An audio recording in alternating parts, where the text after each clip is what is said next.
Boa noite, pessoal. Bem-vindos à nossa segunda aula do minicurso Distopias Clássicas, os primeiros vislumbres do futuro. Deixa eu permitir as pessoas que estão pedindo para entrar.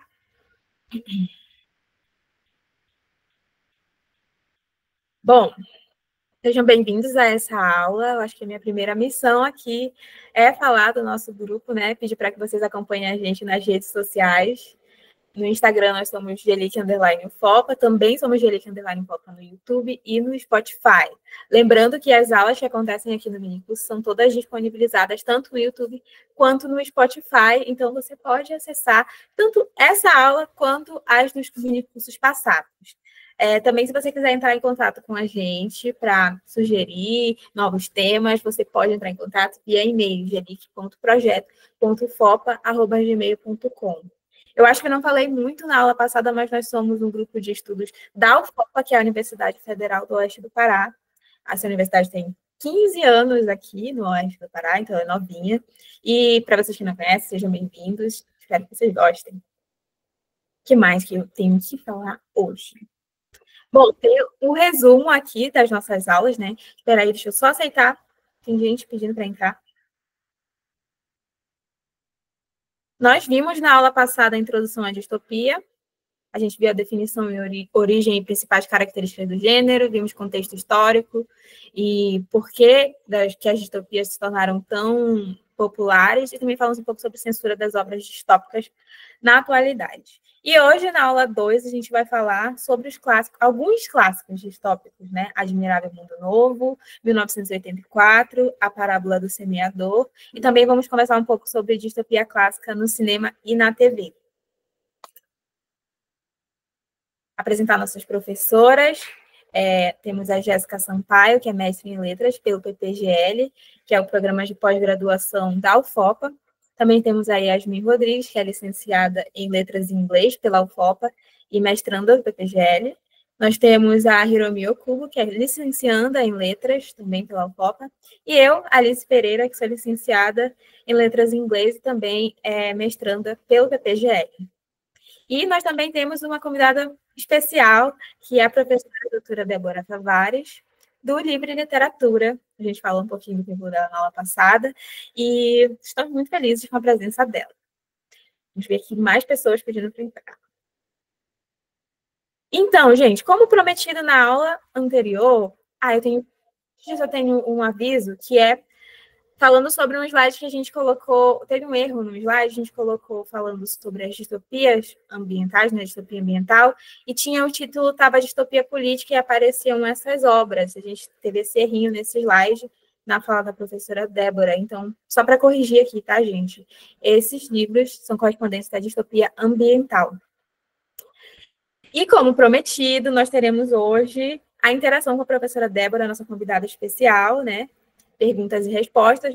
A gente mandou para vocês via e-mail um formulário para vocês mandarem seus comentários sobre a aula, suas perguntas, suas sugestões, e vocês escreveram para a gente encaminhou para a professora Débora. Então, eu vou deixar o espaço aqui para a professora Débora falar, responder as perguntas, e muito obrigada, professora, com a senhora. Oi, gente, tudo bom? Boa noite. Vamos lá, né? Foram perguntas muito boas, que espero que dê para dialogar aí com vocês. Pode passar, por favor. A primeira, né? Na última parte desse primeiro encontro, né, da aula passada, a Yasmin apresentou reflexões sobre o porquê o tema de distopia nos intriga, e fiquei pensando se a teoria do usos e gratificações poderia se aplicar a esse interesse. Então, primeiro de tudo que eu não conheço essa teoria, mas um Google rápido que eu dei me mostrou que é uma teoria da área da comunicação, né, de que as pessoas procuram a mídia a fim de tentar entender alguma coisa, resolver alguma dúvida, etc. Quando a gente percebe esse tipo de coisa, eu li uma obra distópica, será que faz sentido eu analisar ela com a teoria tal, com o tema tal, etc. O mais importante é olhar o texto literário e entender quais são as pontes que o texto literário vai te trazer com relação a uma determinada teoria que te chamou a atenção.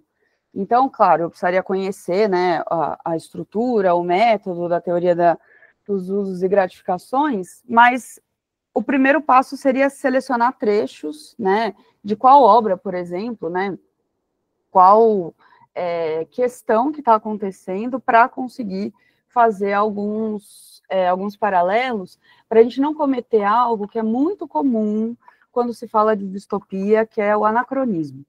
Então, não adianta eu olhar com os olhos de 2025 um texto de 1948, que é 84, né?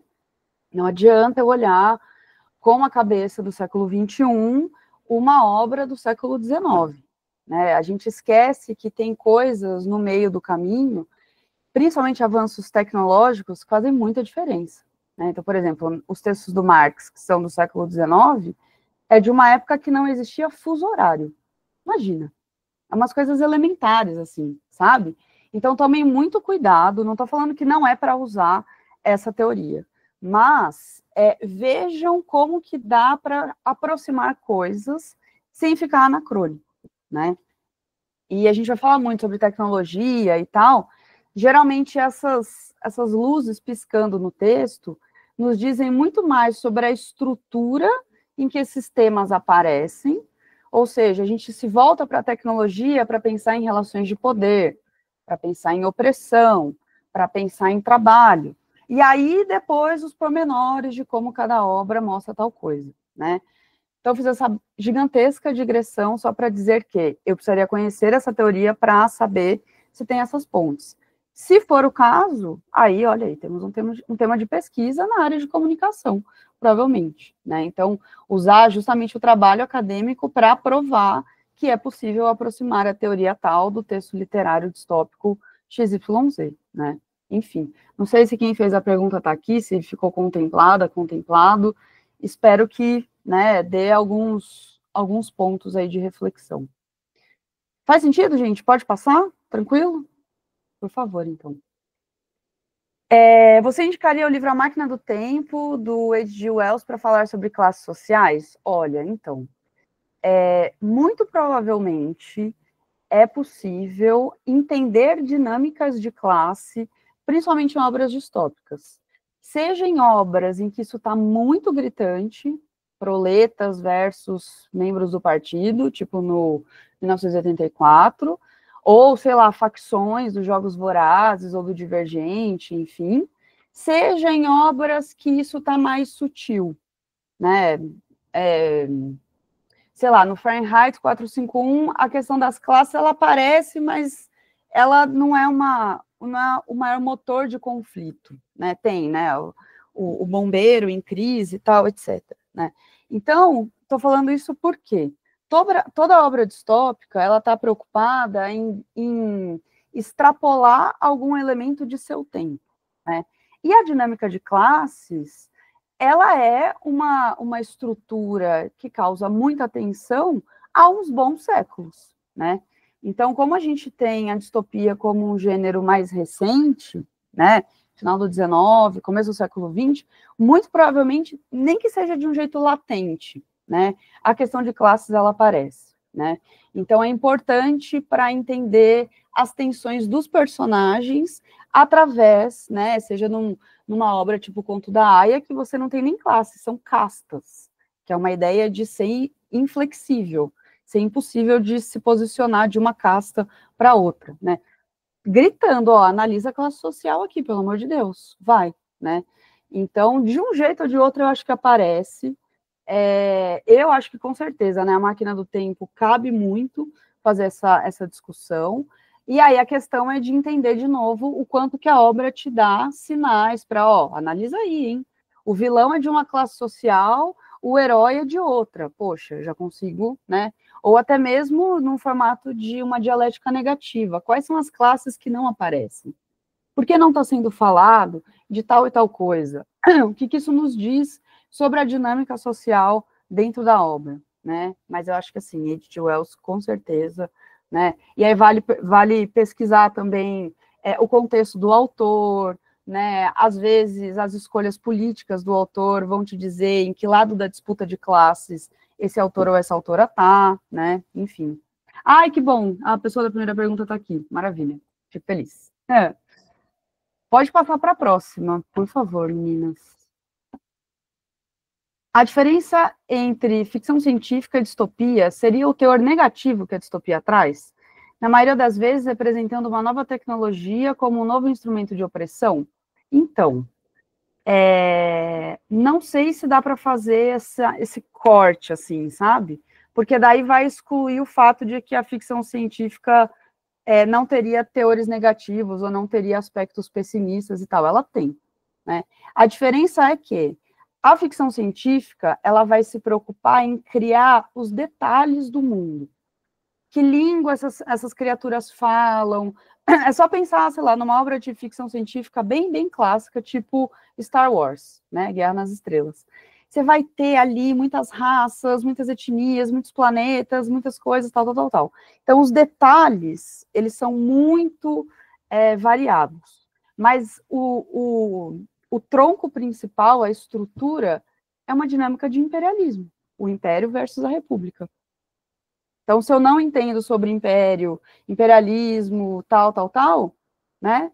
Então, a ficção científica, ela me parece pegar uma estrutura já com uma alegoria nítida e fritar a batatinha e levar todas essas questões para os detalhes que são cruciais, que a gente vai ter, né, autores, até mesmo, né, da fantasia, que dialoga muito, que vão inventar mundos inteiros a partir de um determinado referencial.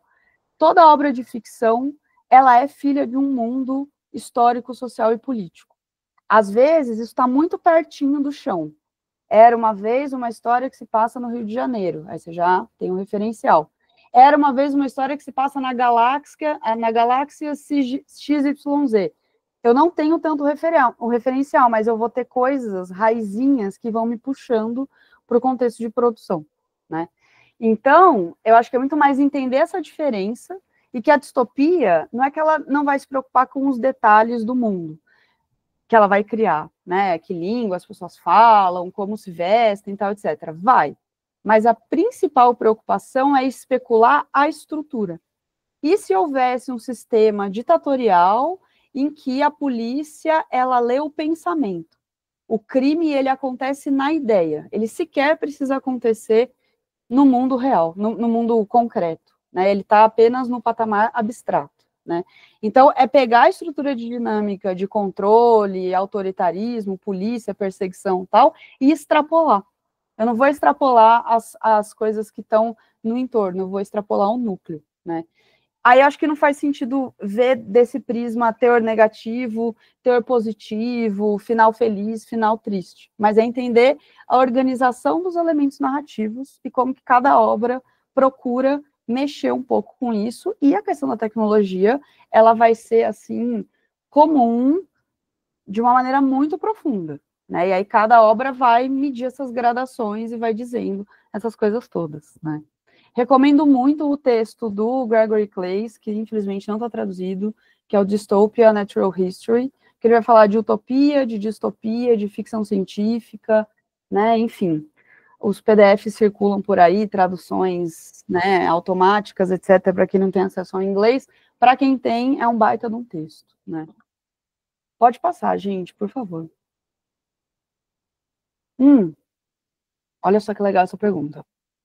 Parece-me que nas distopias clássicas há uma exclusão do sujeito dissonante. Enquanto as distopias contemporâneas, principalmente as voltadas para o público jovem e jovem adulto, há uma tentativa de mudança da ordem social, a busca por uma nova sociedade. Quando mencionada a obra Não Verás País Nenhum, do Loyola Brandão, lembrei do livro Ninguém Nasce Herói, do Eric Novello, que aparenta se aproximar de uma distopia política, embora eu não tenha certeza dessa classificação. Eu não conheço essa outra obra, Ninguém Nasce Herói. Mas acho que, antes de chegar nessa parte da pergunta, dizer uma coisa importante. As distopias clássicas, né, Nós, 84, Admirável Mundo Novo, Fahrenheit, as do século XX, né, elas estão voltadas muito para uma dinâmica da ascensão do totalitarismo, né, da experiência da Segunda Guerra, do Holocausto e tal, né, da Guerra Fria, enfim, né. Então, transformar em alegoria uma dinâmica política desse momento histórico, né. E aí você cria uma certa tradição de narrar dessa forma. Por isso que elas vão ser vistas como clássicas, né? As que sobreviveram pela crítica e dizer, não, isso aqui é o referencial que a gente vai ter para alguns pontos em comum, né? As distopias contemporâneas, justamente por serem contemporâneas, beberam dessa fonte já. Então, para tentar buscar outros caminhos especulativos, e lembrando que a distopia ela é uma ficção especulativa pessimista, é muito legal eu ver paralelos que, sei lá, nos Jogos Vorazes vai ter com 84. Muitos paralelos que o Maze Runner, que o Divergente vai ter com o Admirável Mundo Novo, né? Então, a linha do tempo, ela interfere, enquanto que uma obra vai poder olhar para trás e falar, poxa, já tem isso feito, que legal, vou pegar algumas dinâmicas e extrapolar outras coisas. Isso é um ponto. Segundo ponto, as distopias para jovens adultos, né, young adult, ela não necessariamente vai partir do pressuposto de um regime totalitário dos adultos, mas ela vai partir da dinâmica escolar, de um jovem que tem num eixo narrativo do personagem um romance de formação, que ele começa a ver, né, o mundo se desfazer diante de sua frente, a perda da inocência, a saída da juventude, chegada na vida adulta, diante de um mundo que acabou, né? Por isso que a gente vai ter, por exemplo, facções, que a gente vai ter uma ênfase muito forte no amor romântico, na divisão em pequenos grupos, que tem muito a ver com aquela coisa da juventude, de com quem você vai, né, o grupinho que você pertence é o seu microcosmos do mundo, disputas com a família, que não necessariamente isso aparece nas distopias clássicas protagonizadas por personagens adultos. Então, toda vez, gente, uma distopia, uma obra de ficção científica e tal, ela é um raio-x para um recorte histórico, social e político, né? Então, tipo, olha só o que naquele momento, nos anos 60, estava se pensando a respeito desse tema através da distopia, né? Aí, sobre a menção dos dois, né, do Loyola e do Novello, eu não conheço a obra do Novello, né? Mas sei dizer que no Loyola Brandão, isso fica muito forte, as fontes que ele bebeu de distopias clássicas, ele é um leitor do Orwell, assim, né, com perdão do trocadilho de Tia Zona de Letras, admirável, né? E a questão do sujeito dissonante, do que discorda, o nível de ruptura e o nível de tensão que esse personagem vai ter, justamente vem da sua jornada. Então, as rupturas do Winston são umas, as rupturas da Offred são outras, que é um texto muito posterior, né? As rupturas do personagem, que me fugiu o nome, do Não Verás País Nenhum, que é o professor de história, né, que tem meio que uma chaga, né, na mão, é outra totalmente pautada por esse referencial do clássico e o caldo que era a ditadura nos anos 70, né? Então, são obras que não dá para ler separada de seu contexto. E aí cada personagem vai apontar questões para a gente refletir, né? Enfim, não sei se respondi, se a galera que está aqui foi a galera que fez a pergunta, qualquer coisa me fale. Pode passar para a próxima, se tiver uma próxima, não lembro se tem. Ah, verdade, tem mais uma. Agradeço a Débora por todo o conteúdo que ela tem feito nos últimos anos, eu me inspirei muito nela para pesquisar sobre distopia. As videoaulas e a dissertação sobre a revolta do Winston em 84, né, a minha dissertação na USP, foram um caminho de entrada nesse universo que me fez realmente amar esse tipo de literatura. É isso, gente, boa noite, missão cumprida, tá certo? Tudo de bom para vocês. Eu tô bem já. A partir daí, escrevi meu TCC e o projeto de pesquisa do mestrado sobre as obras distópicas clássicas do século XX. Olha isso, né? Sensacional. No projeto de mestrado, que ainda está na fase inicial, eu pretendo pesquisar as dinâmicas entre o controle social tecnológico e resistência na obra This Perfect Day, não conheço, do autor norte-americano Ira Levin, não sei, a partir dos elementos distópicos da narrativa de reflexos sobre o poder disciplinar, olha aí. Tendo isso em mente, gostaria que a Débora comentasse um pouco sobre o controle dos corpos e as discussões sobre o papel da tecnologia no âmbito das distopias, que já são temáticas que busco elaborar na dissertação do mestrado. Primeiro que assim, né, parabéns, que baita tema de pesquisa, não conheço essa obra, fiquei super curiosa, e a questão do controle dos corpos, ele geralmente é uma das primeiras partes para a qual a literatura vai especular a função da tecnologia. E se a gente usasse uma câmera que ela filma e transmite ao mesmo tempo em 1940, quando o Alan Turing estava lá ainda fazendo os primeiros códigos do que viria a ser o computador, né? Então, era um debate que muita gente estava pensando sobre a questão, né? Não é que eles inventam coisas e adivinham, mas eles estão vivendo o mesmo tempo histórico, né? Então, essa tela, ela pode controlar o que a pessoa pensa. Eu não preciso mais pôr uma polícia só para torturar fisicamente, eu vou torturar a mente, pensando no 84, né?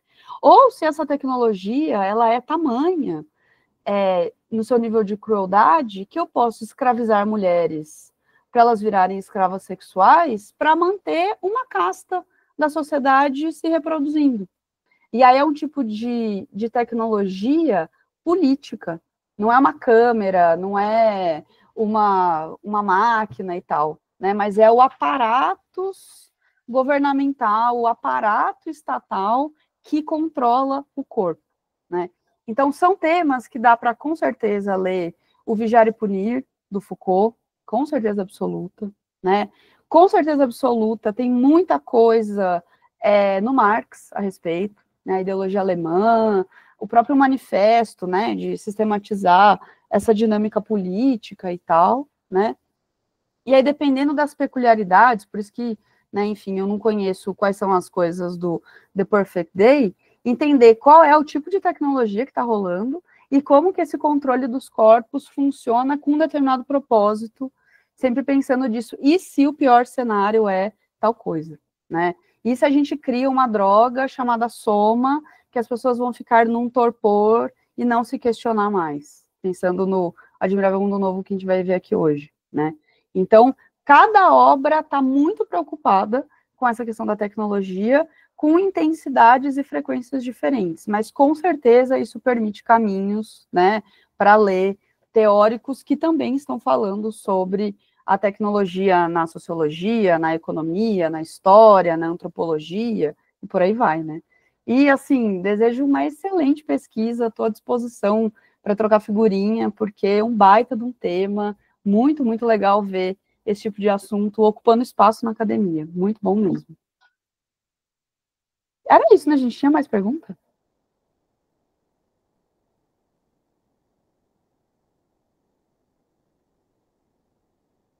Bom, beleza. Alguém levantou a mão, quer comentar alguma coisa? Não sei. Não? Beleza.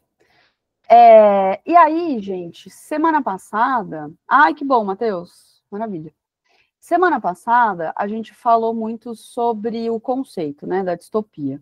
Agora, a gente vai ver os elementos narrativos que compõem uma distopia. Pode passar, Alice, por favor. E aí, assim, por elemento narrativo, eu estou falando das coisas que compõem qualquer narrativa. Narrador, personagem, tempo, espaço, enredo, né? Se eu estou analisando uma poesia, um conto, uma peça de teatro, um romance, eu preciso saber identificar esses elementos narrativos. Na distopia especificamente, pode passar, por favor. A gente vai ter dois elementos narrativos que eles são muito gritantes, que é onde a gente vai ver esse exagero, né? Essa ideia de especular na ficção. Primeiro de todos é o tempo, né? Então, seja uma distopia que é no ano de 5.400 não sei quanto, que é o Admirável Mundo Novo, que na nossa cronologia é um ano distante, então essa sensação de um futuro muito, muito remoto, ela persiste pela delimitação do tempo, ou eu posso ter uma obra que ela se passa em 84, que na época que esse livro foi feito, o título era no futuro, a gente já passou pelo ano cronológico de 84, mas lendo o livro a gente ainda tem a sensação de um futuro distante, né? Então aqui é o uso do tempo de um jeito diferente, não é só a data literal, mas é o feeling da coisa. É o que a gente chama, né, do tempo psicológico do romance, né, de como que isso é percebido, né? E aí, a gente vai ter essas duas, olhar para o tempo da distopia e me dizer aonde que ela se situa, para daí agora eu entender a obra na sua própria linha do tempo. Bom, é um texto dos anos 40. Ora, o que estava acontecendo nos anos 40 na Europa, um negócio chamado Segunda Guerra Mundial. Preciso entender, então, o presente da obra para entender quais são as questões que ela está discutindo. Preciso entender, se possível, principalmente se eu estou fazendo uma pesquisa, o passado desse presente, para saber como fomos parar aqui.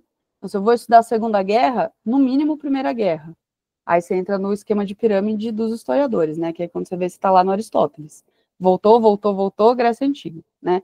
Mas tenta voltar um pouquinho, só para você entender a dinâmica. E aí ver o futuro como justamente esse lugar em que as coisas estão exageradas, que está tudo extrapolado, né? Que vai ser o gancho interno que essa obra vai me puxar, tanto para o futuro dela, a obra, quanto o futuro do mundo que a obra está inserida. Voltando para o Antônio Cândido, embora filha do mundo, a obra é um mundo. Preciso entender as duas coisas ao mesmo tempo, né? Depois a gente vai ter o espaço. O espaço aqui, ele é diferente do que o espaço na utopia, que é a ilha remota, o reino distante, tal. O espaço aqui é o palco, onde a contradição vai acontecer. Onde a gente vai ver máquina, onde a gente vai ver divisão social do trabalho, onde a gente vai ver essas classes sociais transitando ou não, os lugares que podem ser transitados, os lugares que não podem. E, geralmente, falando de distopias clássicas europeias, principalmente, é um espaço em que a urbanização e a industrialização, ela foi, né, assim, estourada. Ela está no seu pior contexto possível, né? Então, é o lugar onde a gente vai ver o conflito se passar. É o conceito de espaço bem tradicional. O pano de fundo, o palco, a redoma, onde esse universo existe, né? Então, são duas coisas que vão se extrapolar e se atravessar o tempo todo numa obra distópica. E aí tem mais outras duas coisas que são importantes. Pode passar, Alice, por favor. Que são os personagens, obviamente, porque essa história está acontecendo com alguém, né? Geralmente, a gente acompanha a história a partir de um personagem, e isso é da estrutura do romance, desde lá o século XVIII, né? Que é você condensar em um sujeito toda uma configuração de dilemas, de visão de mundo e tal. Então, eu sei o que é o conto da Aya para aquela Aya. Eu sei o que é o Admirável Mundo Novo para o John e para o outro lá, que eu esqueci o nome também, porque faz tempo que eu li. Né? Daqui a pouco vem. Eu sei o que é o 84 para o Winston. Então, é através desse personagem que eu tenho informações, e é com esse personagem que as coisas acontecem, e é com esse personagem que vai dar tudo ruim, né? Que está pressuposto o final na maior derrota o possível, né? E aí, a partir disso, a gente vê a rotina, que vida zoada que esse personagem leva, não tem liberdade para um monte de coisa, tal, né? Até que um belo dia vai ter um incidente inicial que vai colocar essa história em movimento, né? Conhece alguém, fica sabendo de uma informação, vai parar numa sala sem saber, né? Acaba descobrindo alguma coisa que coloca a história em movimento, né? Muito comum ter um envolvimento amoroso, muito, muito comum, geralmente nessas classiconas, né, heterossexual. A gente vai ter outras configurações, por exemplo, na Ursula Le Guin, que ela vai fazer ficção científica anarquista, sem divisão de classe, sem divisão de gênero e tal, né? Outras obras de ficção científica com uma proposta não heterossexual, ainda bem, né? Mas nessas obras aqui, principalmente desses autores homens que a gente está falando, o envolvimento amoroso heterossexual é muito comum, né? E esse personagem, ele está fadado ao fracasso por ser uma distopia, porque vai dar ruim, é o pior cenário possível, porque é o ponto de vista dele, então é o pior cenário ruim porque isso está acontecendo com ele, né? E porque é a jornada do indivíduo. E o indivíduo sozinho, ele não vai conseguir superar um sistema. Principalmente quando a gente vê obras de autores de esquerda. E aqui consigo falar com mais tranquilidade acerca do Orwell, né? A saída não está no Winston, a saída está nos proletas, a esperança está nos proletas, né? Então, vai estar fadado ao fracasso por conta dessa condição do indivíduo na sociedade de classes, né? Quem conta isso pra gente? Às vezes é o próprio personagem, muito comum ter obras em primeira pessoa, porque aí dá aquela sensação de que você está testemunhando junto com o personagem, ou a gente pode ter um narrador em terceira pessoa, que ele vai falar, ele acordou, ele fez, ele comeu, ela foi, ela voltou, tal, etc., que às vezes ele escolhe se aproximar de um certo núcleo de personagens, às vezes ele paira em terceira pessoa mesmo, né? Depende, né? Então é importante ver também, aí a gente entra na questão de ter que analisar texto, é ter que saber analisar texto, né? Ver conjugação verbal, lembrar de uns negócios de gramática, né? Como eu sei se é primeira ou terceira pessoa? Conjugação de verbo, uso de pronomes, né? Então, principalmente para quem vai fazer pesquisa, é preciso saber fazer uma boa leitura cerrada, um bom close reading, né? Então, esses elementos narrativos todos vão ser muito importantes. E aí, tudo isso vai aparecer através, já que a gente está falando de literatura, pode passar, Alice, por favor, em algumas ferramentas literárias. A alegoria, que já falei muito, né, que é você condensar uma mensagem complexa num símbolo. A maldade, o patriarcado, o totalitarismo, tal, né? E aí eu vou ter vários tipos de alegoria, que provavelmente a gente já deve ter entrado em contato. O mito da caverna é um dos mais famosos, né? A luz, a sombra, o mundo das ideias, tal. Então, fazer uma reflexão através de símbolos. E aí a alegoria, ela pressupõe que você entenda o referencial. Então, se eu mostro uma descrição para alguém de que o líder totalitário, ele tinha cabelo preto e um bigode cerrado nos lábios, e eu sei quem foi o Stalin, eu sei quem foi, não equiparando, né, Stalin e Hitler, são coisas totalmente diferentes, né, apesar de terem sido líderes de seus países, mas com perspectivas políticas diferentes, né, mas se eu tenho esse referencial, eu pego a alegoria da crítica, né, então, muito importante entender as pistas que o texto vai dando. Outra ferramenta literária importante, pode passar, Alice, por favor, é a questão de como que isso vai aparecer ao longo do tempo. Porque uma alegoria, sei lá, do Gil Vicente, o padre, o diabo, o anjo, tal, é uma coisa. Agora, isso no formato contemporâneo é outro, né? Então, evitar a questão da anacronia, né? Pode passar, por favor. E aí, assim, outra que vai aparecer muito é a sátira. Não a sátira risadinha, esquete do Porta dos Fundos, essa é a sátira cômica. Mas a sátira que ela vai deixar extremo, que ela vai forçar a barra, que ela vai, assim, colocar todos os símbolos possíveis e imagináveis. Olha aí o ditador do Chaplin, de 1940. Se eu não sei quem é o Hitler, eu não vou entender a sátira e não vou entender a alegoria que ele está fazendo aqui, né, que ele está usando as duas coisas. Então, ele usa a alegoria para exagerar, satirizando, ridicularizando um determinado comportamento, enfim, questão aí que vai ser posta na contradição, né, na especulação. O que mais? Pode passar para a próxima, por favor. Aí vão ter vários tipos, tá? Para quem pesquisa isso, né? Sátiras lá não é de hoje, tá? Segundo século antes de Cristo, né? Perdão, terceiro século antes de Cristo, um negócio bem antigo, para justamente extrapolar e exagerar algumas coisas, às vezes de viés cômico, às vezes de viés satírico ácido, né? Enfim.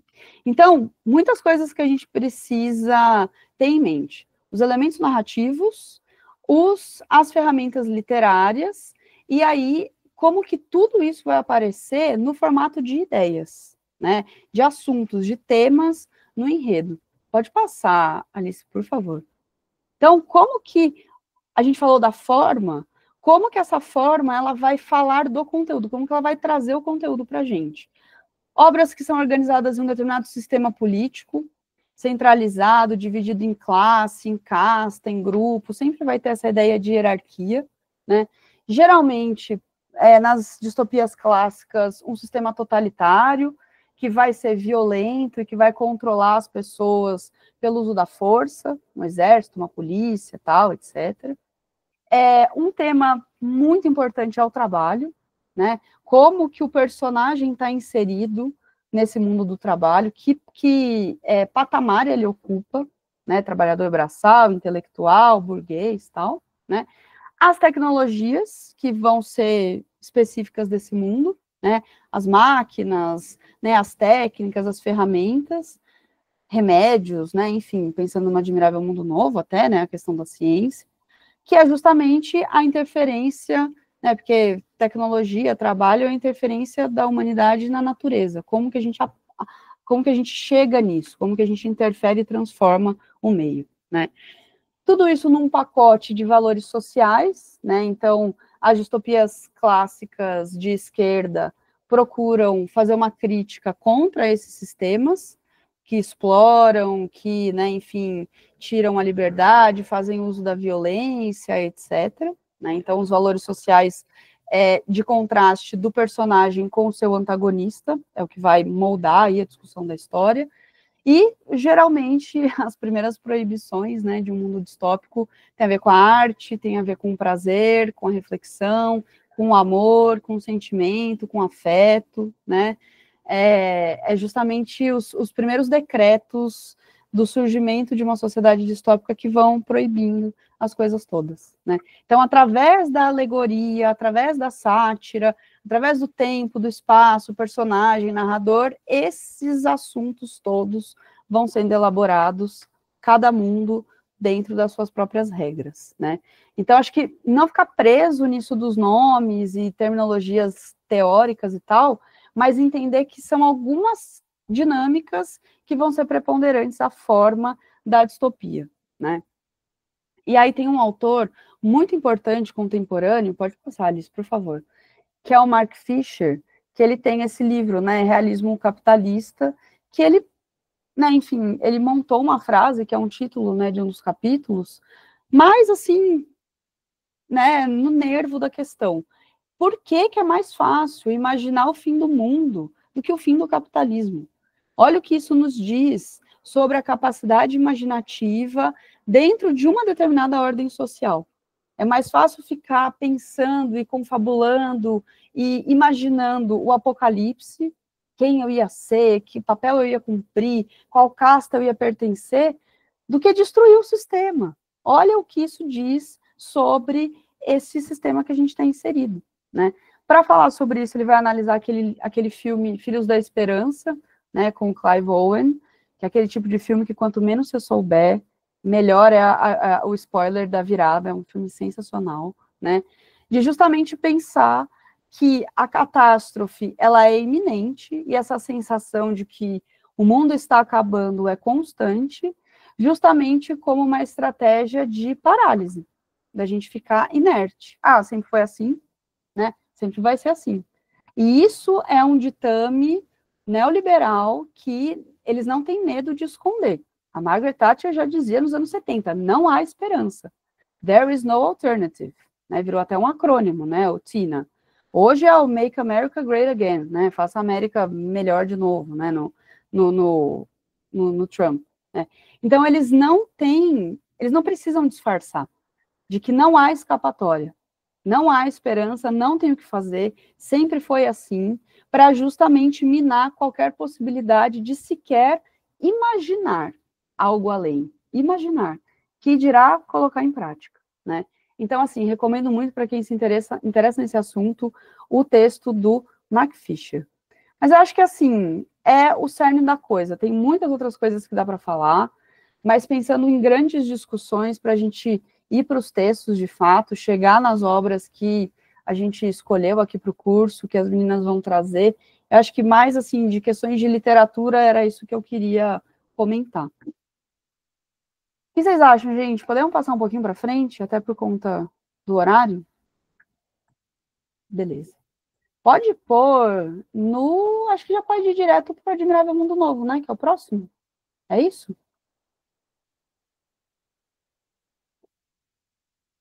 Boa. Boa noite. Bom, gente, me chamo Hiromi, eu sou discente de letras da UFOPA, e a gente vai começar a falar um pouco sobre Admirável Mundo Novo, do Aldous Huxley. Se a nossa discussão para entrar no mundo do livro, a gente pode imaginar um mundo onde os indivíduos eles não são gerados de maneira tradicional, mas sim por uma incubadora. E a sociedade, assim como em outras distopias, é dividida em castas, mas essa sendo muito mais antiga. E desde antes da pessoa nascer, ela já é predestinada a essa casta e já é treinada para agir conforme a sua classe. E além disso, o Estado ele tem um domínio total da vida de todo mundo e todo mundo toma uma droga para ser feliz. Basicamente, uma felicidade artificial. Pode passar, Alice. O autor, ele teve outras obras, mas foi com Admirável Mundo Novo, que foi publicado em 1932, que ele se consolidou como um dos maiores escritores e mais influentes escritores do século XX. A escrita dele é caracterizada por um humor sutil, a sua capacidade de criar complexas questões filosóficas em narrativas muito envolventes. E ele tem uma habilidade de criar mundos distópicos e utópicos que servem como um cenário para explorar ideias sobre a sociedade, sobre a tecnologia e sobre a natureza humana. Por exemplo, no livro que iremos discutir, a manipulação genética e o condicionamento psicológico sustentam uma sociedade que é controlada. Pode passar, Alice. Bom, Admirável Mundo Novo é uma das obras mais emblemáticas da ficção distópica e ele nos leva para uma sociedade muito futurista, hedonista e tecnologicamente muito avançada. E a felicidade, como eu já comentei, é uma felicidade superficial que esconde uma realidade muito sombria da sociedade, que é a ausência de qualquer tipo de liberdade individual.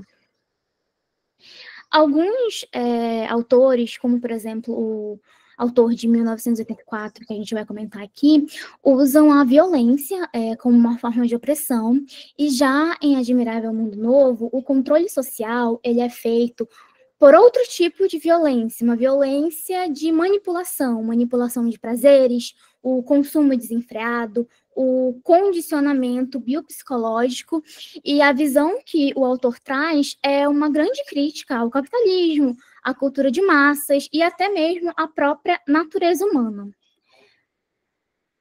Pode passar, Alice. Certo. Dentro do livro, os seres humanos eles passam a ser fabricados com uma parte bem tecnológica, bem interessante de se analisar, que é basicamente uma incubadora e são criados em lotes desde sua fecundação, e eles são condicionados assim desde o momento que são produzidos a uma casta. E dentro da sociedade existe um culto ao Henry Ford, que simboliza a fusão ali entre o capitalismo industrial e o controle estatal. E dentro também a gente vai ter a droga, que é Soma, que é uma droga que é distribuída pelo governo, e o objetivo é garantir o controle de todos os indivíduos. E por meio desse controle, dessa droga, as pessoas que têm características... Por meio desse controle, que é o controle da forma que as pessoas são fabricadas, entre aspas, existe uma caracterização intelectual, física, estética, que designa cada pessoa para a sua casta, para o seu sistema de casta. existe o sistema econômico que depende de um consumismo extremo, que é incentivado por slogans como "Ending is better than mending", que promove a substituição constante dos bens, então esse consumo desenfreado, e a população ela é mantida pelo estado de apatia, que é por causa da droga, e o governo ele vai ter o controle total e absoluto de toda a população, tanto pela droga que tem esse uso massivo, que todo mundo usa, e vai suprimir várias emoções críticas, então é todo mundo sendo feliz, mas não tendo pensamento próprio, não tendo mais individualidade, sendo apenas uma pessoa que não tem emoções próprias. Pode passar.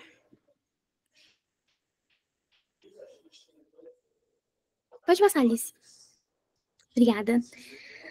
As classes pré-determinadas ali, alfa, beta, delta, tem mais outras ali depois, até o epsilon, e eles passam por esse processo Bokanovsky, e ali os alfas, que estão no topo ali da pirâmide, eles estão designados a uma classe mais intelectual, que são geneticamente superiores, então ali a engenharia genética, a estratificação social, e as outras classes, as classes mais inferiores, as duas últimas, elas são designadas para tarefas mais mecânicas.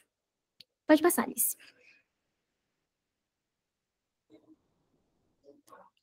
Bom, a história e a arte, elas são também banidas. É engraçado como em várias distopias a gente tem esse mesmo ponto, tanto em Admirável Mundo Novo, como em Fahrenheit, que a gente também vai comentar, tem essa censura de livros.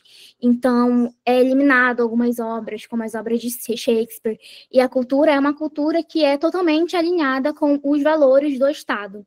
A proibição, ela reforça o materialismo e a alienação, e todo mundo, basicamente, não tem esse acesso. E aí, respondendo a pergunta da moça que perguntou, existe lá não é uma classe, mas são, tipo, os rejeitados. Tem um personagem, que é o John Selvagem, que ele era desse lugar, e que não vão de acordo com os preceitos de todo mundo, que não consome droga e tal, enfim. Falando da parte mais técnica do livro, ele tem 18 capítulos, é narrado em terceira pessoa por um narrador onisciente, e vai seguir a história do Bernard, que ele é um alfa, mas ele se sente deslocado por causa de um erro da incubadora dele, que fez ele ser diferente dos outros alfas. E aí, durante uma viagem, ele vai para essa reserva de selvagens e ele encontra o John, que cresceu nessa reserva, e nunca teve nenhum contato com outra parte da sociedade. E ele também nunca se sentiu parte realmente da sociedade local dele. Tanto o Bernard quanto o John, eles não se sentiam partes ali de onde eles estavam, não se sentiam pertencentes. E aí eles vão retornar à civilização, que é de onde o Bernard sai, e o John ele vai se chocar com todo o mundo moderno, com a superficialidade, com o pessoal que consome soma, enfim, toda essa narrativa deles. O autor ele vai criticar essa ilusão de sociedade que prioriza o prazer imediato e o consumo desenfreado e não prioriza a autonomia de cada indivíduo.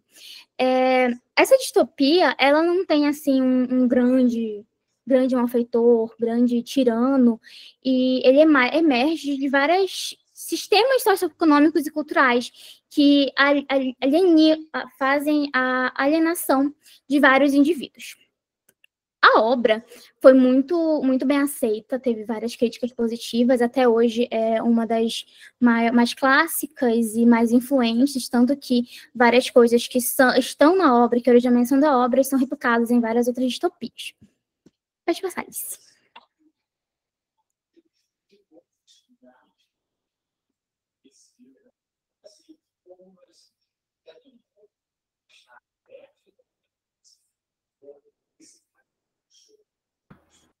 Boa noite, gente.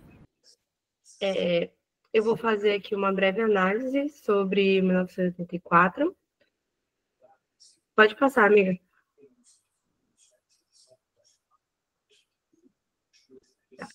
O 84, ele foi escrito pelo Eric Arthur Blair, que é o nome real do George Orwell. Ele foi uma pessoa que nasceu na Índia Britânica e durante a vida dele ele passou por diversas experiências políticas. Né? Eu coloquei aqui algumas que ele vivenciou, como ele trabalhou como policial na Birmânia, onde estava ocorrendo ali o imperialismo, então ele já teve ali um primeiro contato com um dessas experiências políticas dele. Ele também viveu em Paris, e lá em Paris, que ele escreveu essa Na Pior em Paris e Londres, que também é um livro muito bacana, do Orwell. E, por último, eu coloquei a Guerra Civil Espanhola, que foi um dos picos ali mais importantes da vida do Orwell, onde ele sentiu uma maior revolta em relação a essas experiências políticas que ele teve. Inclusive, tem um filme do Ken Loach, que ele fez baseado num dos escritos do Orwell sobre essa estadia dele na Guerra Civil Espanhola, que é o filme Land and Freedom. Tá? Pode passar, amiga.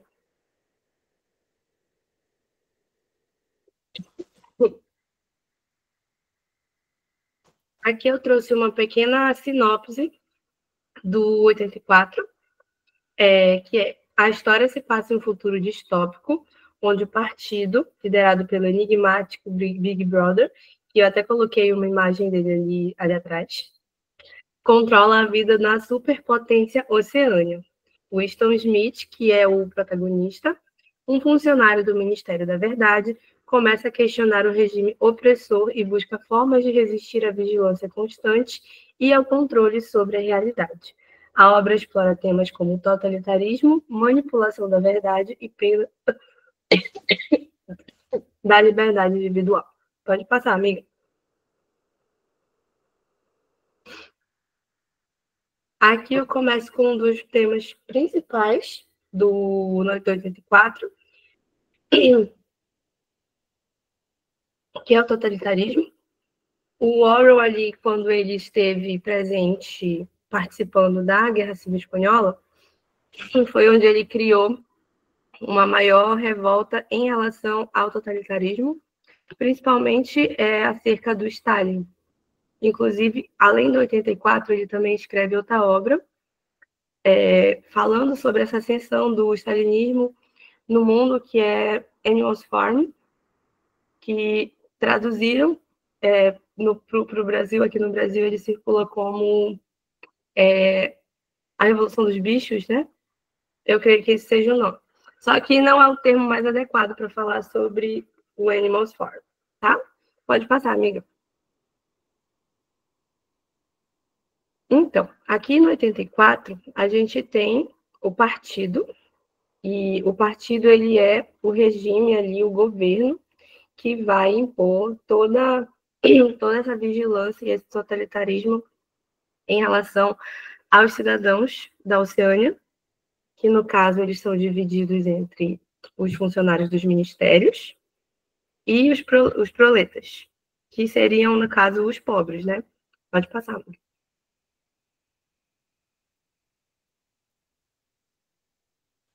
Eu trouxe aqui, antes de falar sobre outro dos temas principais, que é esse double take.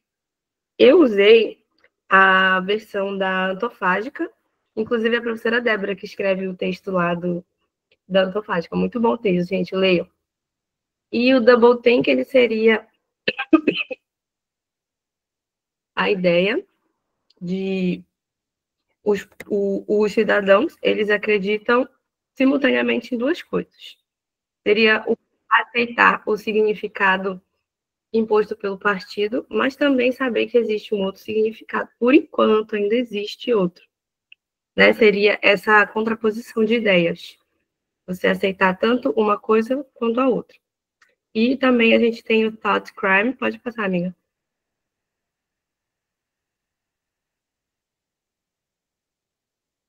Que seria na versão da Antofágica foi traduzido como crime e pensamento, que seria realmente os cidadãos da Oceânia acreditarem, pensarem em coisas que são contrárias ao que é pregado dentro do partido. Então, ali você já estaria cometendo um crime apenas no seu pensamento, tá? E, por último, pode passar, amiga.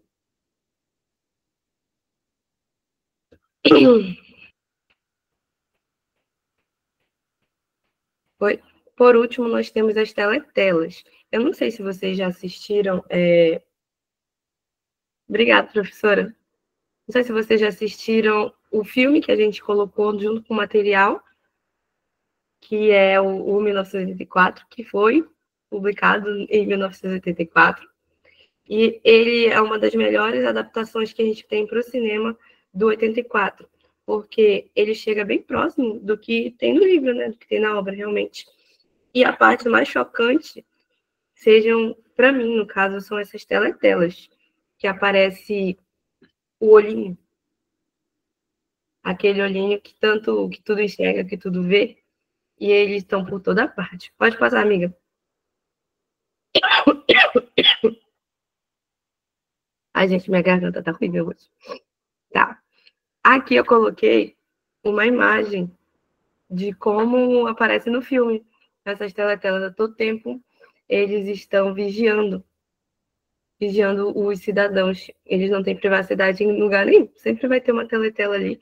Inclusive, se você está pensando, você que nunca leu 1984, que essa teletela e esse olhinho remete ao Big Brother Brasil, o programa, sim, você está certo. Tá? Realmente, o programa ele foi baseado no livro de 84 do Orwell. Pode passar, amiga. Aqui esse tópico ele vem intrinsecamente junto com o primeiro do totalitarismo e da vigilância. O Orwell ele tinha uma preocupação muito grande a respeito da censura relacionada ao que a gente fala e o que a gente pensa. Em 84, o Orwell ele criou uma nova linguagem que na versão não autofágica ela foi traduzida como essa nova língua. A nova língua que vai trazer aquela ideia do doublethink, do crime, do thought crime, que seria o duplo pensar, e o crime pensamento, né? Essa nova língua, ela vai surgir para quê? Tem os ministérios, que inclusive daqui a pouquinho eu vou falar sobre os ministérios, eles estão encarregados de manipular até mesmo a linguagem, para que através da nossa linguagem o nosso pensamento seja manipulado. Na nova língua, eles estão criando, é um dicionário, onde eles estão criando novos significados para as palavras que já existem e também eliminando palavras que o partido considera proibidas, ou então que as pessoas não precisam saber. Então, quando o Winston ele passa a questionar, porque o Winston ele é uma das pessoas que existia antes da nova ordem mundial, porque o 84 ele é dividido em nova ordem mundial e a antiga. Então, ele viveu a época onde existia a linguagem antiga. Ele sabe o antigo significado, por isso que ele tem esse instinto de questionar. Só que até determinado tempo do livro, ele não... Gente, está aparecendo a minha câmera? Que aqui ficou tudo preto. Tá sim. Tá bom, obrigada. Ele não questionava realmente. Não deixava explícito que ele estava questionando. Mas um pouquinho depois da metade do livro, que ele vai deixar claro que ele sabe que alguma coisa de errado está acontecendo ali, tá? E o partido, ele tinha esse lema de que quem controla a linguagem automaticamente controla o pensamento. Tanto é que o lema principal do partido é War is Peace, Freedom is Slavery, Ignorance is Strength. Aí a gente já traz os significados contrários, os antônimos, entre as palavras. E o novo conceito que o partido quer fazer com que as palavras signifiquem. Por isso, eu trouxe... Pode passar, amiga. Eu trouxe essa fala de um dos amigos do Winston, do Ministério da Verdade, que está trabalhando nessa preparação do Nova Língua, do dicionário, onde ele vai falar, ele está muito empolgado em criar novos significados para as palavras, inclusive aqui, ó, até 2050 ou antes. Desculpa. Qualquer conhecimento do velho idioma, que é a linguagem que tinha antes da nova ordem mundial, terá desaparecido. Toda a literatura do passado terá sido destruída. Nessa parte aí, ele cita alguns dos autores que nós conhecemos, como Shakespeare, eu lembro que tinha o Shakespeare e alguns outros escritores lá do comecinho, da época do Shakespeare. Ele fala que nada disso mais existirá, ou então o que está escrito nessas obras vão ser convertidos para o novo significado, e onde que até os lemas vão mudar. Aí ele dá um exemplo. Como você poderia dizer liberdade é escravidão quando o próprio conceito de liberdade já foi abolido? Ele não existe mais, tá? Pode passar, né?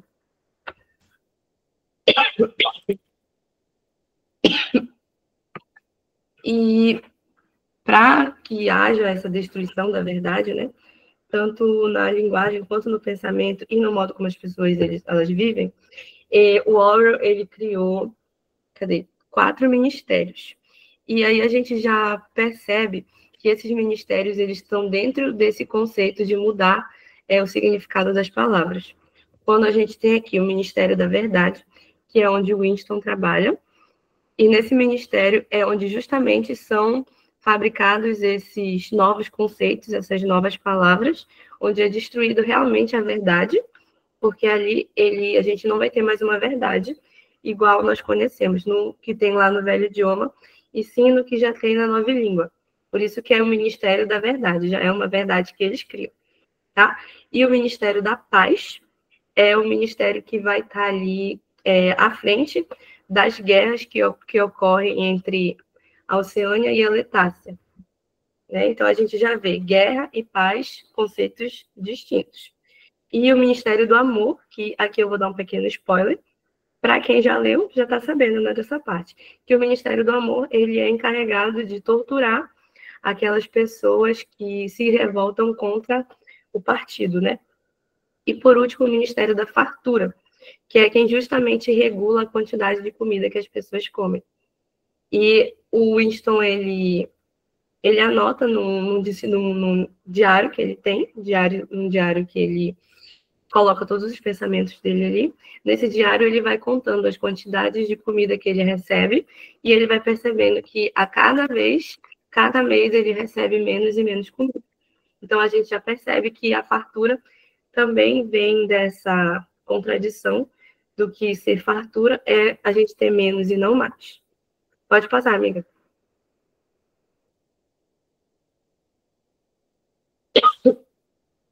E aqui a gente entra no que a professora Débora estava falando sobre jornada do protagonista de uma distopia, né? Que a gente tem essa jornada solitária. O Winston, apesar dele ser parceiro da Júlia, ele tem uma jornada muito diferente da dela. Inclusive, daqui a pouquinho eu vou falar sobre a dela.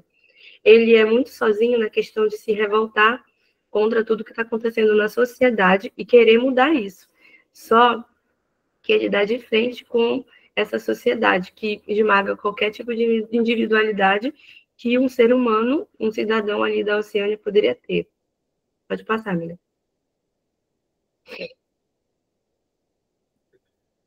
E aqui a gente entra no conceito do que seria o Big Brother, que seria o papel do Big Brother. Eu coloquei que ele é uma metáfora do poder absoluto e da opressão. Em momento algum,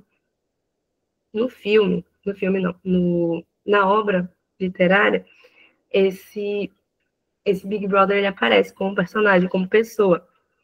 Então, o Orwell ele coloca mais o Big Brother como se ele fosse uma alegoria ao Stalin, no caso, né? E todos os líderes totalitaristas que existiram ali no século XX. Então, esse Big Brother, ele é mais um sentimento de medo, de opressão, do que uma pessoa realmente. E agora, pode passar, amiga, eu vou falar sobre deixa eu ver se já é isso. Sobre a minha personagem preferida da obra, que inclusive foi sobre ela que eu fiz no meu TCC. E para falar dela, eu trouxe uma das principais citações que eu coloquei no meu artigo, que é um livro da Michelle Perrault, onde ela vai falar sobre aquelas pessoas que são excluídas da história. Por isso que eu trouxe aqui uma parte que fala, no caso, sobre as mulheres, né? A ideia muito difundida de que as mulheres puxam os fiozinhos dos bastidores, enquanto os pobres homens, como marionetes, mexem-se na cena pública. Pode passar. Por que eu trouxe essa citação e por que eu usei a Michelle? No caso, a Júlia, ela é colocada na obra como uma personagem que vai auxiliar o Winston na jornada dele, mas ela não é muito importante, digamos que, para a obra, apesar dela auxiliar o Winston, porque tudo vai estar ali ligado a ele e não a ela. Então a gente vê ela como uma personagem secundária que não é tão explorada. Mas, se nós formos analisar a Júlia com cada detalhe que é posto dentro da obra, nós vamos resumir ela a essa palavra que sempre que eu leio, eu lembro da Júlia, que é subversiva. E por que a Júlia é subversiva? Todo a fisionomia, as características da Júlia, elas dizem algo sobre essa subversividade que ela exala. A Júlia, ela é uma das principais participantes dessa Liga Juvenil Antissexo, e são essa liga que faz o uso dessa cinta amarrada na cintura, cinta vermelha, e essa cinta ela representa a castidade. Só que a Júlia, em atos de subversividade e querendo contrariar o partido, ela é uma das pessoas que sempre vai estar atrelada ali com o Winston e com outros homens em relação ao sexo. Ela usa o sexo como uma forma de fugir da realidade dela, estando dentro de uma sociedade opressora, totalitarista, né? E eu coloquei que ela é amante do Winston, e aqui, diferente do Winston, a Júlia, ela não faz parte diretamente da primeira geração, da antiga geração, na antiga ordem mundial. Ela já está ali, quando ocorre a mudança entre a velha e a nova, a Júlia, ela ainda é criança. Então, o contato que ela teve com a antiga ordem mundial é muito pouco. O único contato antes de conhecer o Winston era pelo avô dela, e o avô dela sumiu magicamente. Ninguém sabe como ele sumiu, inclusive ela. A gente só sabe que o único contato da Júlia de um contato real com essa nova ordem mundial, ou melhor, com a antiga ordem mundial, é através do Winston. Que aí ela passa a pensar no partido como não algo que restringe ela de fazer as vontades dela, mas sim algo que vai restringir a toda uma população de agir e pensar como bem querem. Né? E a Júlia, inclusive, cita no livro, uma das falas dela, é que a especialidade dela é permanecer viva. Ou seja, ao contrário do Winston, que quer reverter o sistema para ele poder viver em liberdade, a Júlia, ela só quer permanecer viva. Inclusive, ela é uma das personagens que mais sabe como fugir das regras do partido. Por isso que ela está sendo personagem inclusa na Liga Juvenil Antissexo, e, ao mesmo tempo, ela é uma das pessoas que mais faz sexo dentro do Ministério da Verdade, incluindo com membros do partido, né?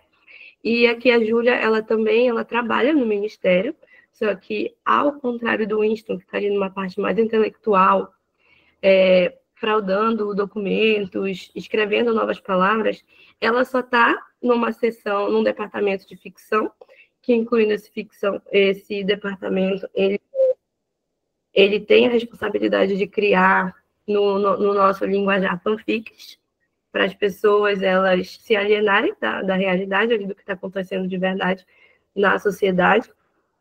E nesse departamento de ficção, a Júlia trabalha na Porn Sex, que seria uma seção de pornografia que escancara como que o partido e os membros dos ministérios, eles são hipócritas, porque esse porn sex serve justamente para esses homens.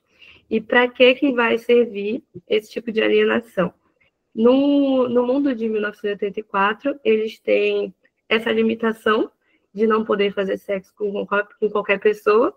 Lá eles têm justamente que entrar dentro do partido para poder proliferar ali as pessoas que pensam igual eles. Então, eles só podem casar e ter relações depois do casamento e só com quem é predestinado, escolhido pelo próprio ministério, pelo partido.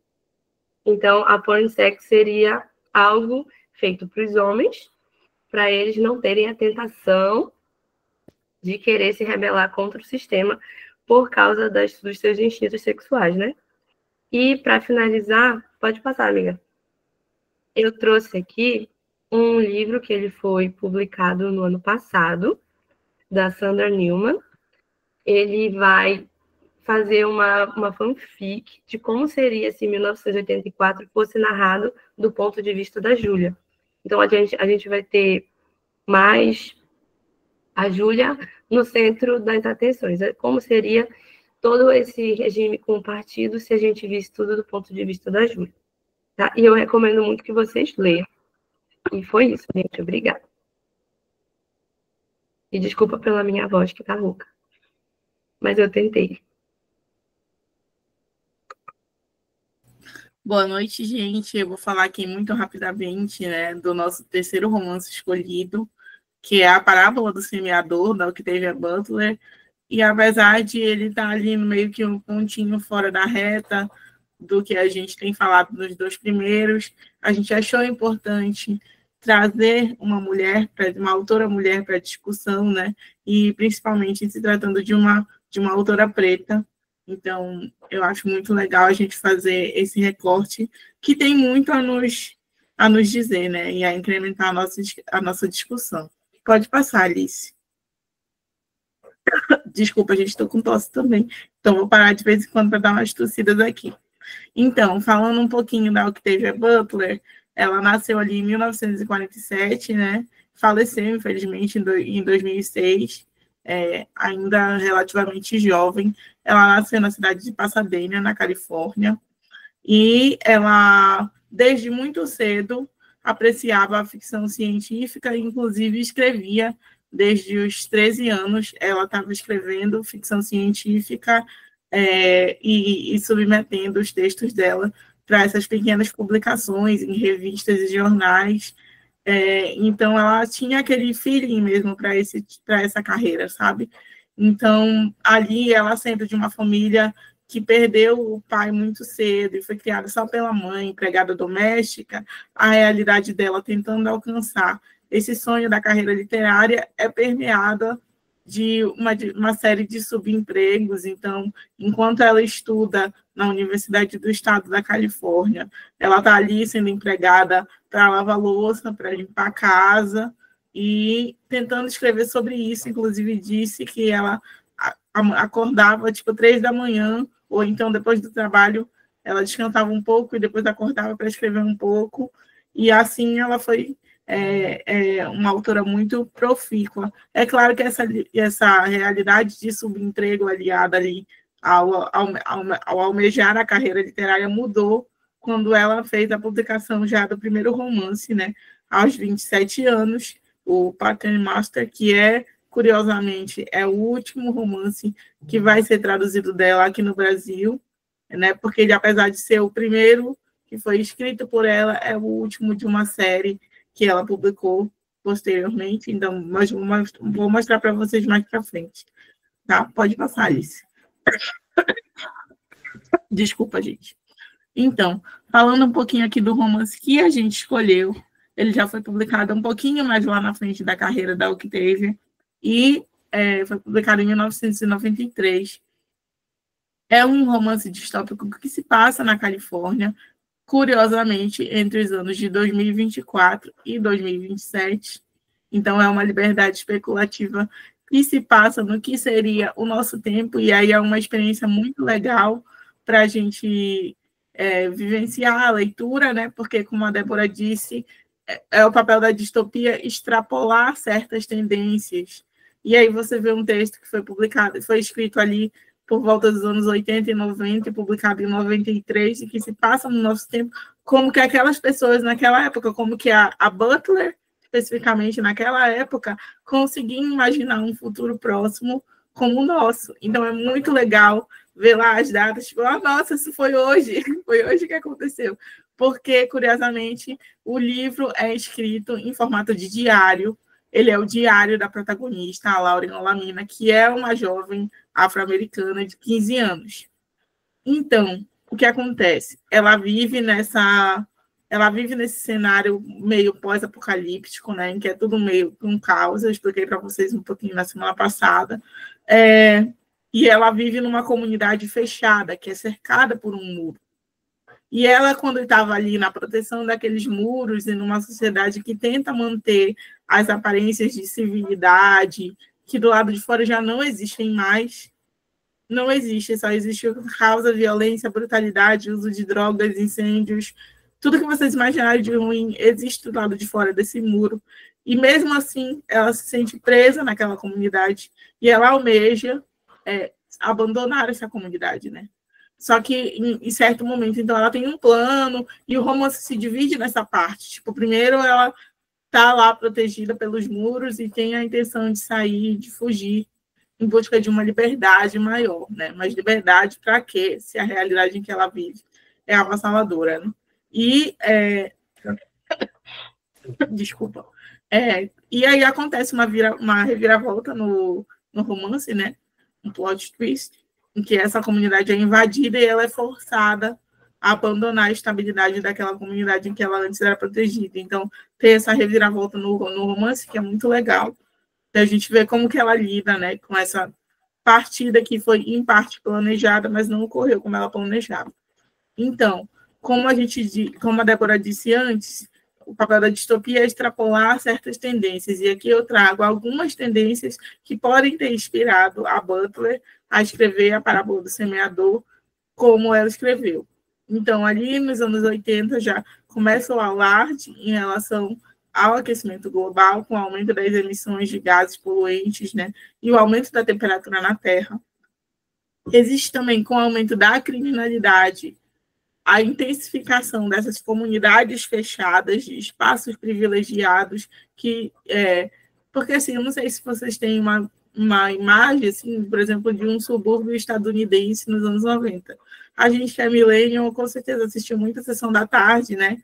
Em que aparece lá o subúrbio, sem cercas, aquela casa sem muros, enfim. Isso começa a mudar ali na década de 80 em diante, e vai se tornando uma tendência cada vez maior de comunidades isoladas e fechadas por muros, justamente para proteger esses cidadãos de uma criminalidade e também de uma espécie de estabelecer uma espécie de elitismo, né, de privacidade e de privilégio mesmo, né, privilégio da proteção.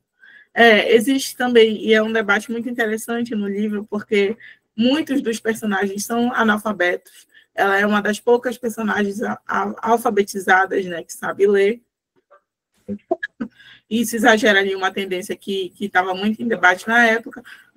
Claro, como eu já falei, o aumento da criminalidade, né? E, sobretudo, das drogas sintéticas. Então, a Parábola do Semeador também tem uma droga muito parecida ali com que aparece em Admirável Mundo Novo, mas com uma intenção completamente diferente.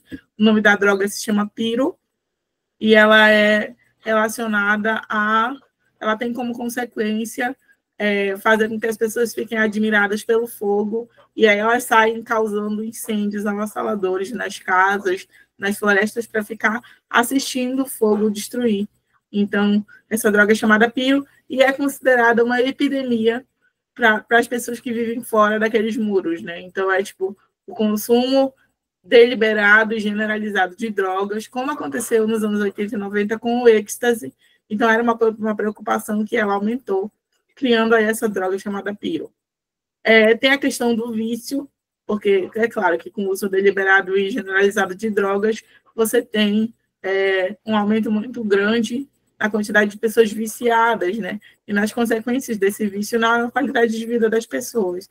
A Lauren Lamine, inclusive, é muito interessante como a Butler desenvolve isso, porque ela tem uma habilidade física que é consequência do uso de drogas pela mãe dela. Então, a mãe dela fez o uso de uma droga específica, que não é especificada no livro, mas que faz com que a Lauren sofra do que ela chama de hiperempatia, que é a capacidade de... Ela sente a dor do outro, literalmente, né? Uma sensibilidade causada ali pelo abuso dessa droga que a mãe dela fez uso e... Desculpa. E ela acaba meio que sentindo a dor do outro. Pode passar, Alice, por favor. Então, eu acho que não era para passar ainda, mas tudo bem. Pode voltar lá no outro. É porque, assim, comecei a falar da piro, da droga sintética e da hiperempatia, nesse cenário de pós-apocalíptico, né, em que o mundo está colapsando, isso é considerado uma fraqueza da Lauren, o fato de ela sentir a dor do outro, né? Então, quando ela atira para matar uma pessoa, ela sente toda a dor da morte da pessoa, né? Quando ela mutila uma pessoa para atacar com uma faca, ela sente aquela dor. Então, isso é uma coisa que ela esconde das outras pessoas, porque as outras pessoas não tenham essa sensação de fraqueza, né? Quando estão lidando com ela. Agora sim, amiga, pode passar. Então, os temas principais da Parábola do Semeador são a mudança, porque a Lauren, como uma protagonista jovem, ela está ali num romance de amadurecimento, né, que chamam. Então, ela não acredita. O primeiro passo dela para a mudança, ela se recusa a aceitar a religião atual, que, lá no caso da comunidade dela, ainda é o cristianismo, né? E ela pensa em criar ela tem essa chama para criar uma nova religião. Por isso, a referência à parábola do semeador de Lucas, né, no título do romance. Então, pode passar, Alice. Ela cria essa nova religião chamada Earthseed, e como a gente tem acesso ao diário dela, que é onde ela escreve essas coisas que ela pensa para essa nova religião, a gente entende assim o que ela pretende fazer, né? E aí eu trago aqui um trechinho de Gale falando sobre como é essa relação entre a Lauren e a Earthseed e como acontece no romance, né? Ele diz que, de acordo com a religião Earthseed de Lauren, cada vida humana é uma semente que pode brotar em algo valioso e produtivo, se conseguir se adaptar às realidades em mudança. Ao se submeter à mudança, essa semente humana também pode moldá-la de forma construtiva. As consequências de falhar em fazer isso são a morte e o caos. A expressão final de Earthseed, seu destino, é enraizar-se entre as estrelas, espalhando a vida humana para outros planetas e galáxias. Então, assim, acho meio uma viagem, né? Mas quem vai questionar o que teve a Butler, né? Eu não vou ser. Então, assim, ela tem essa nova ideia, mas é de uma religião extremamente ligada com a conexão do ser humano com a natureza, que eu acredito que é uma pegada muito interessante, né? A gente se distancia cada vez mais, né, no capitalismo do meio natural, da origem das coisas, da origem natural das coisas. E ela, na criação dessa religião fictícia, ela tenta fazer com que os personagens se reconectem com a origem humana, que é a natureza da Terra, né? Que a gente se desconecta cada vez mais. Então, acredito que ela tenha expressado uma preocupação muito válida. Ok? Pode passar, Alice.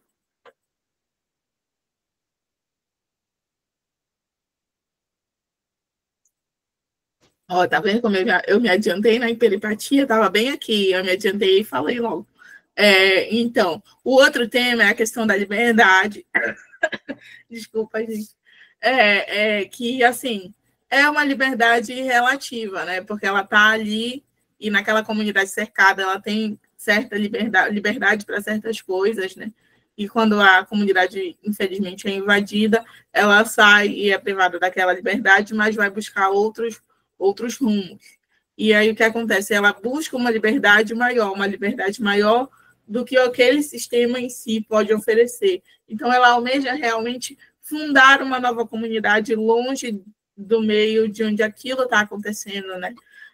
Que é um meio de escassez de recursos, né? A maioria das coisas que as pessoas têm são coisas que elas são capazes de plantar, e era um privilégio que ela tinha numa comunidade fechada que ela não tem fora, né? Porque eles tinham terras cultiváveis e as pessoas entravam para roubar frutos, entravam para roubar a horta.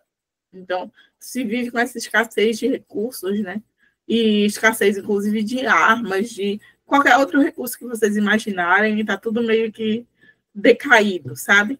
E é um cenário de exploração humana, tanto dentro quanto fora da comunidade, porque dentro você lida com cenários de exploração patriarcal, né? Em que os indivíduos, as mulheres, sobretudo, são exploradas por outros seres humanos em diversos aspectos, como casamentos abusivos ou casamentos obrigatórios, numa comunidade conservadora demais. E do lado de fora tem a realidade da anarquia e brutalidade, infelizmente, e é claro, de forma muito compreensível, existe muita violência nessa sociedade distópica e existe para as mulheres uma realidade de muito estupro. E a gente sabe que isso, infelizmente, não está nada longe da nossa realidade atual, né? Então, ela tem essa ideia de fundar uma nova comunidade, a comunidade Acorn, que eu vou explicar para vocês mais para frente, que é baseada ali, segundo o que ela almeja, numa sociedade de respeito mútuo e que tem valores compartilhados. Pode passar, Alice. Desculpa. Então, esse livro é cheio de simbolismos, né? Ela traz ali no nome um trocadilho, né? E aí pode até pegar as pessoas de surpresa. A parábola do semeador, será que é cristão? Não é. Então, ela se inspira ali no Evangelho de Lucas, né? E como diz Gale, é justamente porque o semeador é como um mestre espiritual que espalha a palavra da verdade. Nesse caso, a palavra da Lauren, né? Algumas pessoas ouvem, outras não. Assim como as sementes criam raízes em alguns lugares, mas não em outros. No Novo Testamento, o semeador é Jesus. No romance, é Lauren. Então, ela tem essa protagonista como realmente uma líder, né, que vai fundar uma nova comunidade muito mais sustentável e muito mais respeitosa. Né? Pode passar, Alice. Obrigada. Daí ela faz muito uso desse simbolismo, que é a bolota, gente. Assim, que vai todo mundo lembrar da Era do Gelo ali, do bichinho, né, que fica com a bolota dele. Eu não sabia nem que o nome disso era bolota, eu chamava de nós. Mas no livro é traduzido como bolota, e aí eu comecei a ler, mas meu Deus, o que é bolota? Ela fala de um pão de bolota, né, que ela come, que ela prefere o pão de bolota ao pão de trigo, ao pão de cevada. E aí eu falei, mas nossa, o que é isso? E aí é uma coisa que tira muita gente da nossa realidade, né, porque é muito comum para os norte-americanos o fruto do carvalho. Lá eles têm o carvalho em abundância, né? Então, e para a gente aqui não. Eu tive que pesquisar, por exemplo, o que era bolota, e aí descobri que era essa noz do carvalho, mas que tem um simbolismo muito grande, porque ele era um alimento que, assim como acontecia para o carinha lá da Era do Gelo, ele era disponível mesmo em tempos de escassez. Então, você tem ali um cenário praticamente insalubre, né? Mas que mesmo nesse cenário quase destruído, a bolota, o Acorn, aparece como uma semente de esperança, né? Do futuro. E ela faz uso desse simbolismo no romance. Então, o Gale traz de novo aqui. A imagem da bolota transmite a ideia de que as sementes... Desculpa, gente. De que as sementes de uma nova vida estão sempre disponíveis, não apenas na natureza, mas também nos seres humanos. Pois é, a minha única referência de nós. A minha também, amiga. A gente não tem carvalhos em abundância, né? Pode passar, Alice, obrigada. E aí, espero que tenha deixado vocês curiosos, né? Para a leitura da parábola do semeador. E agora eu vou apresentar outras obras da Octavia Butler, só para fazer para mostrar para vocês como ela foi uma autora profícua, né? Apesar de não ter vivido muito. Então, o primeiro livro dela foi esse, que no Brasil vai ser traduzido de Um Mestre, só que, como eu contei, Ele foi o primeiro, mas ele era o último. Na verdade, são 5 livros e eu pesquisei muito, mas eu não consegui entender por que não traduziram um. Então, a série O Padronista existe no Brasil com esses 4 romances, né? A Semente Originária, A Elos da Mente, A Arca de Clay e O Mestre, que vai ser lançado, inclusive, agora, dia 30 de março, está em pré-venda na Amazon. Pode passar, Alice. Então, ela tem aqui a série Xenogênese, né? E vale ressaltar que ela, como uma mulher preta, todos esses livros têm um background afro-norte-americano. Então, ela faz muito uso da cultura afro, e nem todos eles, esqueci de falar, nem todos eles são distópicos, né? Eu acredito que só a Parábola do Semeador, licença aqui, só a Parábola do Semeador e o outro livro que vem depois, esses aqui são puramente, gente, ficção científica. Então, assim, para quem gosta de ficção científica e de literatura afrocentrada, a mulher é um prato cheio, tá? Ela escreveu muitos livros. Pode passar, Alice. E, por último, tem a série Semente da Terra, que é uma dilogia, né? São 2 livros, a Parábola do Semeador e tem a sequência da Parábola dos Talentos. Tudo indica que, se ela tivesse vivido por mais tempo, ela teria produzido um 3º livro. E, infelizmente, ela faleceu antes. Pode passar, Alice. E aí, agora sim, por último, os romances isolados que ela tem, né? Kindred, que eu acredito que vocês estejam mais familiarizados em se tratando de Butler. Assim, eu acho que quem conhece ela conhece por esse livro, né? Kindred, Laços de Sangue. A Neófita, que é um romance sobre vampiros, tá? Super recomendo. Ainda não li, mas pretendo, e a premissa parece, assim, fantástica, tá? E ela tem esse livro de contos também, Filhos de Sangue e Outras Histórias. Tá bem, pessoal? Eu acho que é isso. Obrigada, gente. Vou desligar aqui o microfone. Isso mesmo, Yasmin, um bom livro, ainda não li. Nota 10 de 10. Bom, gente, quase finalizando o nosso minicurso, eu vou passar algumas indicações literárias também do gênero distópico. Pode passar, Alice, por gentileza. A gente vai ter Nós, do escritor Evgeny Zamyatin, que é um engenheiro, que foi um engenheiro naval russo, e aí ele começou a escrever ficção como passatempo. Nós é o livro mais famoso dele. A história ela se passa lá no século XXIX, em um estado totalmente totalitário, chamado Estado Único, onde todo mundo é rigorosamente controlado. O protagonista, ele é um matemático que é encarregado de construir uma nave, ele é super fiel ao sistema no início do livro, mas ele começa a questionar bastante tudo quando ele encontra uma mulher que desafia a sua visão de mundo. Nesse Estado Único, a individualidade, assim como em Admirável Mundo Novo, não existe. Todos usam uniformes, são identificados por números, o personagem principal, inclusive, é o D503 ou 503. Todos eles são identificados por esses números e eles vivem em apartamentos de vidro sob a vigilância constante. E até mesmo os hobbies, tempos livres deles, são também programados. Outra coisa é que no livro o casamento e o sexo eles foram abolidos, na verdade, o casamento e o amor. E foi substituído por algo chamado vale-sexo, que, enfim... E a arte também no livro é considerada uma ameaça à ordem. Fahrenheit 451, do Ray Bradbury, o livro ele conta uma história onde os bombeiros eles não apagam incêndios, mas eles queimam livros. Na sociedade totalitária da obra, a literatura é extremamente proibida e qualquer tipo de entretenimento é dominado por telas, que vão alienar toda a população. O protagonista ele é um bombeiro que, assim como nós, ele não questiona nada, ele está assim, sendo fiel ao sistema, até ele conhecer o interesse amoroso dele, que desperta o fascínio pelos livros e pelo pensamento livre. O encontro com essa jovem chamada Clarice muda a vida dele e ele começa a desafiar o sistema.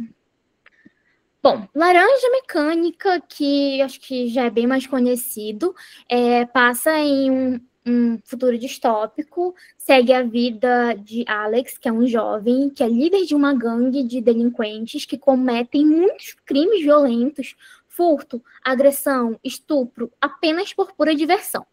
E aí ele é capturado pela polícia, personagem principal, e é submetido a uma técnica chamada técnica Ludovico, que é um tratamento de condicionamento psicológico.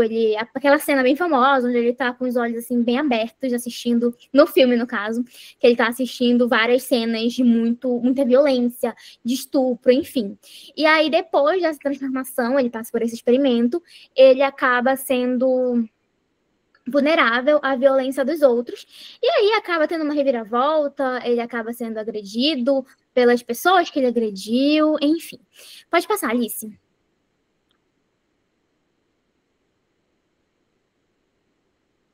Outra indicação nossa é Os Despossuídos, da Ursula Le Guin, que é uma ficção onde existem 2 países, 2 planetas, e explora a vida nesses 2 planetas. Um dos mundos é o Anarres, que é uma sociedade anarquista e igualitária, e o outro é o Urras, um mundo que é capitalista e desigual. O protagonista, na verdade, é um físico que ele desenvolve uma teoria que é bem revolucionária, mas ele enfrenta um dilema entre o seu sistema, que limita o seu potencial, e ele confronta ali a sociedade capitalista. O livro ele vai discutir liberdade, coletividade, as falhas de diferentes modelos sociais. E, por último, o Conto da Aya, que é da Margaret Atwood, foi adaptado recentemente para uma série, e é um futuro distópico de uma sociedade também totalitária, que é a República de Gilead, que é situada no que antes era os Estados Unidos. E aí, gente, no regime, as mulheres, elas são severamente oprimidas e elas são privadas de qualquer tipo de direito fundamental. A história, ela é da Offred. Um detalhe é que as mulheres, elas não possuem mais nomes, elas têm os nomes dos seus donos, que era uma mulher comum antes da ascensão de Gilead, e agora ela é uma aia. Basicamente, nesse futuro, as mulheres, elas não podem mais ter filhos, algumas delas, e as que podem, elas são submetidas ao papel de aia, que são mulheres que são designadas para a reprodução. Seu único papel é gerar filhos, elas são constantemente estupradas em seus momentos férteis, e elas são tratadas como propriedades não só da pessoa que possui elas, mas do Estado mesmo. E elas também não têm nenhum tipo de identidade, elas não têm direito a nada, tanto que todas elas usam o mesmo tipo de vestimenta, que é a capa do livro, a roupa de aia.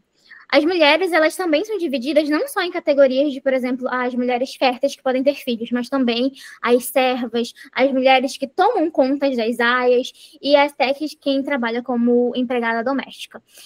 O romance, ele vai explorar muito o tema de opressão feminina, a perda da identidade, a manipulação religiosa e a consequência desses regimes totalitários. Pode passar, Alice. Para finalizar, a gente vai falar um pouco sobre a distopia no cinema clássico e na TV. A adaptação, primeiro, que eu vou falar um pouquinho, é sobre 1984, que a Yasmin já comentou. O filme, ele recebeu algumas críticas mistas. O The New York Times descreveu ele como um filme sombrio e reflexivo, e não foi muito convincente para o The New York Times. Outras fontes de críticas consideraram ele sem vida, e um detalhe é que adicionaram uma mudança no final do filme, então não estava presente na obra literária do Orwell. Pode passar, Alice. Bom, Fahrenheit, que foi adaptado lá em 1966, conta a mesma história. Os temas principais, ele se passa nesse futuro distópico dos bombeiros, e os temas principais continuam os mesmos: censura, controle de conhecimento, a liberdade de pensamento e expressão e a importância dos livros e da cultura. Pode passar, Alice. Laranja Mecânica. Laranja Mecânica se tornou um clássico cult pela sua forma diferente de ser filmado, pela violência exacerbada. Então teve ali uma grande dualidade, dividiu muitas opiniões, porque algumas pessoas elogiaram muito a ousadia do filme, a profundidade do filme, e outras pessoas consideraram ele excessivamente violento e moralmente errado. E Laranja Mecânica agora é um clássico cult. Frequentemente ele é analisado pelo seu estilo visual, pelas suas camadas, enfim. Pode passar, Alice. E para finalizar, a indicação que é pessoalmente a minha favorita, que é o Conto da Aya, que o livro em si é maravilhoso, eu recomendo muito a leitura. A série foi muito bem adaptada, ela tem a forma da filmagem, a montagem é muito interessante, até os flashbacks que são retratados, eles são flashbacks cheios de cores, aí volta para o corte rápido para a atualidade. A atuação também da personagem principal é muito legal, e é interessante que no livro a gente percebe mais como que funciona as cores dentro da série. Então, por exemplo, as aias, elas são vestidas de vermelho, que é aquela cor que remete à fertilidade. Cobre o rosto com o chapéu e não conseguem enxergar os arredores, então reflete um pouco da vida delas, que é aprisionada. As esposas dos caras ricos, elas usam azul, que é um símbolo de submissão, de poder e de inteligência, e as filhas elas usam branco, que é para significar ali a pureza.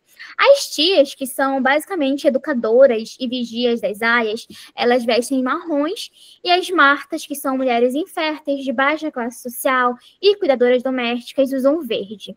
A série, ela ganhou muitos prêmios, incluindo o Emmy, o Golden Globe, o Critics' Choice Awards e o BAFTA. Se eu não me engano, está na 3ª temporada, eu não lembro se ainda está sendo produzida, mas as críticas são extremamente positivas, tanto pelo fato de ser muito fiel ao livro, quanto pela montagem da série em si. Enfim, essas foram as nossas indicações.